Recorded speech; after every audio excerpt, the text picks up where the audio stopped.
Reka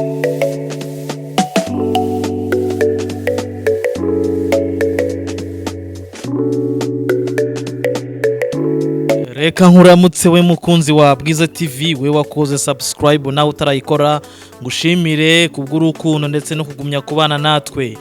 Uyu munsi urwego rw'igihugu rw'ubugenzacyaha RIB rwerekanye bamwe mu bakobwa bashyize ku karubanda ibitsina byabo. Twebwe twabikoze tuzi ko nta ngaruka bizagira, nta nubwo twari tuzi ko mu mategeko yo mu Rwanda nta kibazo kizaba, kuko ntabwo twari tuzi. N'ubwa mbere natwe byari bitubayeho, n'ubwa mbere twari tunabibonye, ubusa bugiye ku mugaragaro nka buriya. Twebwe nta nyungu twari dufite kuko twabikoze turimo gufasha mugenzi wacu, kuko yari yadusabye ngo dukore live kuri account ye. Ni umuhungu. Wakora akazi ki mu muzi gutumwa n'umuzi?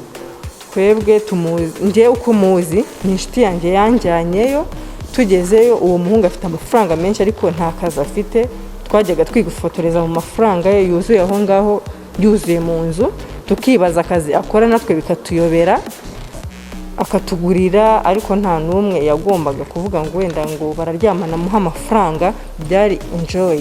Aba bakobwa bagera kuri 4 bakurikiranweho gushyira ku mbuga nkoranyambaga amashusho y'urukozasoni.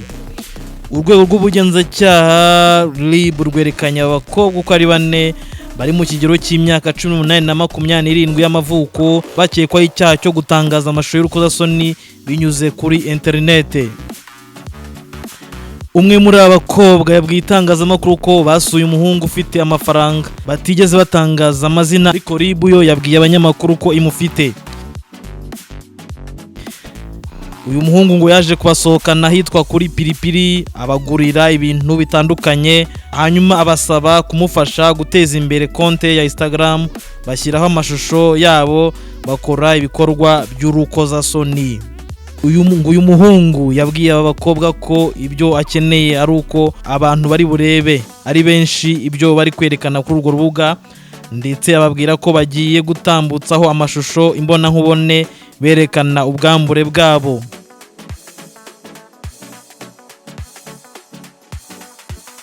Umwe muri bo yagize ati, yaratubwiye ngo icyambere ashaka nabareba ibyo yerekana views, nuko dukora video twerekana ubusa bwacu, turabimwemerera, turamubwira tuti nitugera mu rugo ufungure konte yawe tujyeho imbona nkubone. Aba bakobwa bavuga ko bakigera mu rugo uyu muhungu yari yaguze inzoga zitandukanye zuzuye aho, maze barabanza barazinywa, bamaze gusinda cyane afungura konte ye, nibwo batangiye gukora live bambaye ubusa. Uyu mwana w'umukobwa yavuze ko bakoze batazi ingaruka bizagira, kandi ngo bari basinze batanazi ko bihanwa n'amategeko. Ikibabaje ngo nuko nta kiguzi cyo gukora ibyo bari bavuganye n'uwo muhungu, ahubwo ngo bamufashaga kuko yari yabibasabye. Ati twebwe nta nyungu twari dufite kuko twabikoze turi gufasha mugenzi wacu kuko yari yabidusabye. Njyewe uko muzi ni inshuti yanjye yanjyanyeyo. Uwo muhungu afite amafaranga menshi ariko nta kazi afite.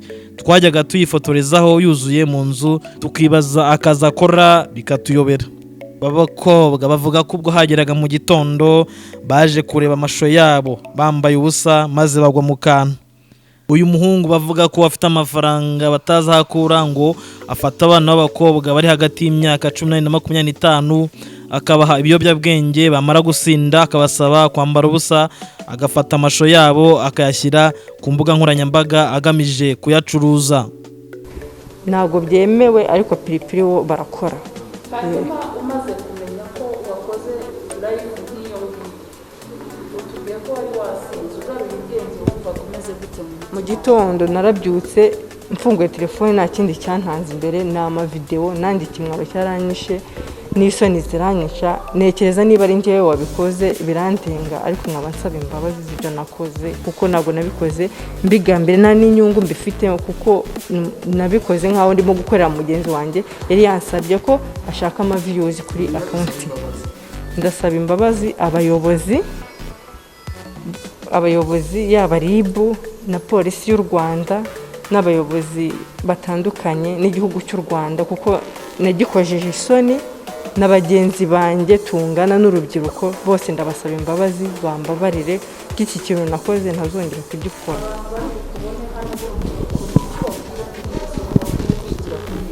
Ndabashishikariza ko kumenyekana atari ubwambure no kuba narinda indangagaciro zanjye, ntabwo ari ukwambara ubusa kuri social media.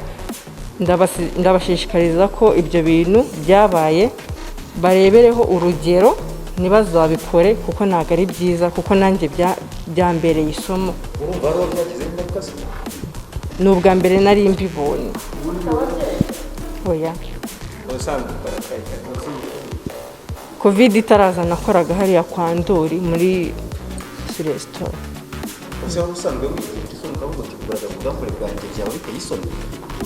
Yego. Oya, ni ubwa mbere byari bimbayeho. Nari nsanzwe nywa inzoga ariko izo nanywaga ntabwo zimeze nk'iz'uwo munsi nanyweye. Icya mbere nicuza ni uko ndi ahantu hose nambaye ubusa, umuntu wese afite videwo yanjye nambaye ubusa, kandi abantu bose bakaba ari abanyarwanda n'abari hanze y'u Rwanda bakaba bamfite nambaye ubusa, kandi nk'umwana w'umukobwa w'umunyarwandakazi bidakwiriye mu gihugu cyacu. Bukeye mu gitondo wabasabye yuko mushyiraho ziriya live, mwavuganye nawe umaze kubona izo? Oya, njye nabonye videwo mu gitondo, we yari azifite muri telefoni. Uwo muhungu w'inshuti yacu yari afite videwo ya live, afite n'iyindi videwo ku ruhande tutazi aho yaturutse, we yari azifite, ariko njye kuri telefoni yanjye nta videwo n'imwe nari mfite. Umwana wawe wumva nabona videwo ko imara imyaka utazi kumva bizagenda? Nanjye ni igisebo kuri njyewe, niyo mpamvu mpagaze mbasaba imbabazi ko biriya bintu bitazongera, kandi mu mbabare n'abanyarwanda bose barimo bazabona iyi videwo cyangwa babibonye, ndabasaba imbabazi, bambabare, n'urubyiruko bagenzi banjye bambabarire. Uyu munsi urwego rw'igihugu rw'ubugenzacyaha rwateguye igikorwa cyo kwerekana abana b'abakobwa b'urubyiruko bafatiwe mu bikorwa by'urukozasoni bijyanye n'icyaha cyo gutangaza amashusho yerekeranye n'imikoreshereze y'ibitsina ndetse n'urukozasoni binyuze kuri mudasobwa. Tukaba twateguye kubereka kugira ngo twerekane ingaruka birifite ku rubyiruko rw'u Rwanda ndetse no muri sosiyete nyarwanda muri rusange, ndetse tunagamije gutanga ubutumwa ku banyarwanda ndetse n'abana bacu. Biriya bikorwa byakozwe ni umuntu w'umugabo mukuru ufata amafaranga akura mu bijyanye no gucuruza ibikorwa by'urukozasoni ndetse n'ubusambanyi yamamaza kuri za social media. Nk'uko babibabwiye, arafata abana b'abakobwa bari mu kigero cy'imyaka 18 na 25, akagenda akabaha ibiyobyabwenge, akamyamara kubasindisha, akabasaba gukuramo imyenda yabo, bakambara ubusa, noneho agafata amashusho yabo akayashyira kuri social media agamije kuyacuruza.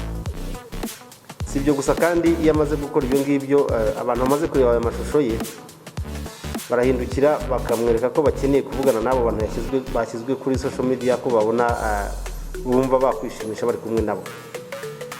Ubwo rero muri ubwo buryo, uretse kuba acuruza anyuze kuri social media, ariko anacuruza abana b'abakobwa bagamije kugira ngo abantu baze kubasambanya.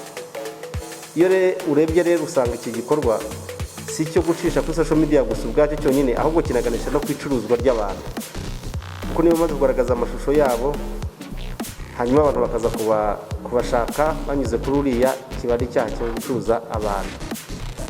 Ibi bikorwa rero biba uruhurirane rw'ibindi byaha, nk'uko mubibonye, uretse kuba hariho icyaha cyo gucuruza abantu no kubaha ibiyobyabwenge ndetse n'ibisindisha, hakaza noneho no kwangiza umuco nyarwanda, kandi ariwo dukwiye kuba dukomeraho n'indangagaciro z'abanyarwanda, nk'uko mwumvise urimo n'umukobwa yababwiraga. Bituma urubyiruko rwacu rusa naho rushidukira kureba biriya, noneho bakishora mu bindi byaha birimo bimwe twahoze tubabwira by'ibiyobyabwenge ndetse n'ibisindisha, kandi bagahura n'ingaruka zikomeye zo kuba bacuruzwa muri buriya. Bafashwe mu bikorwa bisanzwe dukora bijyanye n'iperereza, kugenza icyaha, tumenya amakuru ko bari mu rugo rw'umuntu, kugenda ugasanga abana b'abakobwa 4 bose icyarimwe bambaye ubusa baryamanye nawe bari muri ibyo ngibyo.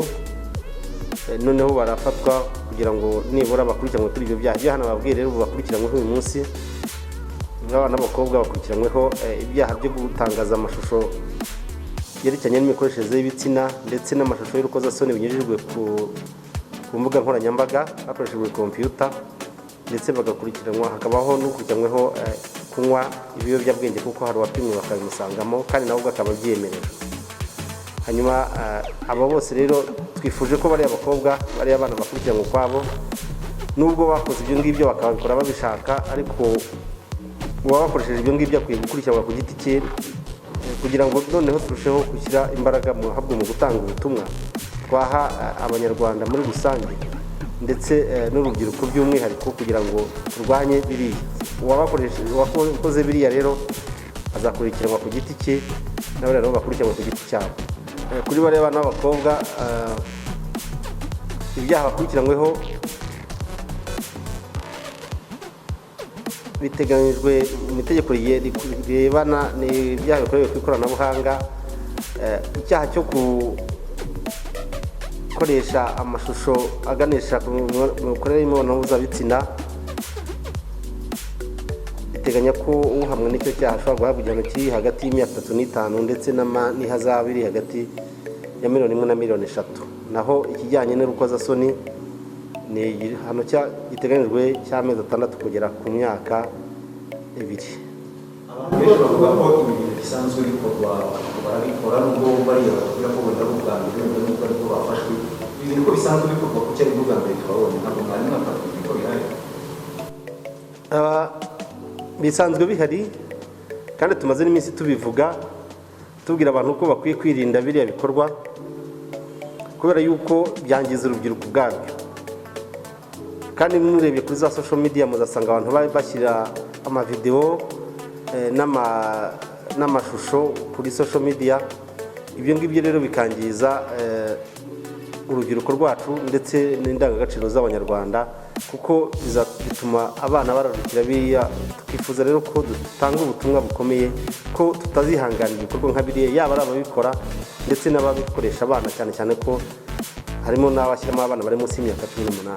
Hari abari hanze noneho kandi b'abanyarwanda nabo bari kubikora bikagaragara mu Rwanda, nabo barateganya kuzabashakira hanze aho bari hose. Ibyo byaha bakoze iyo babikorera ubutabikoreye ku butaka bw'u Rwanda ariko ukabikorera hanze bikagira ingaruka ku Rwanda, hari icyo amategeko ateganya avuga ko hari ibyaha bifatwa nk'ibyaha mpuzamahanga cyangwa se ibyaha byambukiranya imipaka. Iyo uwo muntu rero yakoze icyaha akagikorera hanze ariko kikagira ingaruka cyangwa kikagera ku butaka bw'u Rwanda, amategeko ateganya ko umuntu ashobora gukurikiranwa. Hari uburyo rero busanzwe bukoreshwa mu gukurikirana abanyabyaha, harimo no kwitabaza polisi mpuzamahanga, tukaba twanasaba ko bafatwa bagakurikiranwa kuri ibyo byaha kuko hafi mu bihugu byose ibi ngibi nabyo bihanwa nk'icyaha.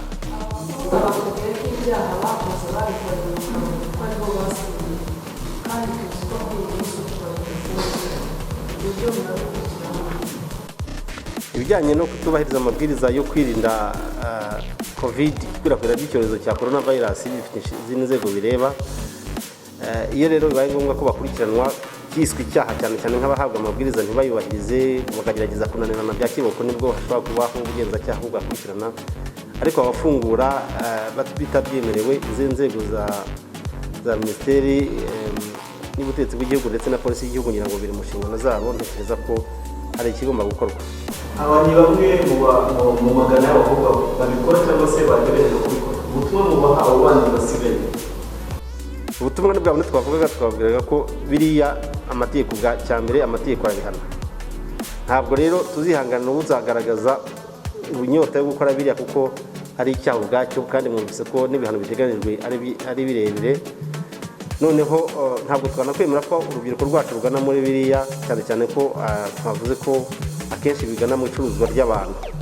Ibyo rero ntabwo tuzigera tubyihanganira. Turababwira ko bakwiye kubireka, cyane cyane ko babishe ahazaza habo, kuko iyo umuntu agaragaye ku mashusho nka kuriya ni kenshi aba afite ingaruka zahura nabyo imbere. Icyo dukora rero ni ukubwira abanyarwanda, ababyeyi cyane cyane ndetse n'abandi bafite inshingano zo kurera abana, kubakurikirana imibereho yabo n'ibikorwa byabo cyane cyane turi muri ibi bihe abana batari ku mashuri bashobora gushukwa na biriya. Tugasaba ko abantu rero bakurikirana abana ntihagire ushorwa muri biriya bikorwa kuko uwo uzabishorwamo azakurikiranwa. hari aba bakobwa bakoze ibi ariko hari n'abahanzi bagiye babiririmba ibisa n'ibingibi bakoze, aba ntabwo muteganya kuzaba ibyo byose biramutse bikozwe bikanyuzwa mu buryo bw'ikoranabuhanga nk'uko babivuze bakoresheje za mudasobwa, ku buryo nabyo bigaragaza ko binyuranye n'ibyo amategeko yemera, nabo bazakurikiranwa.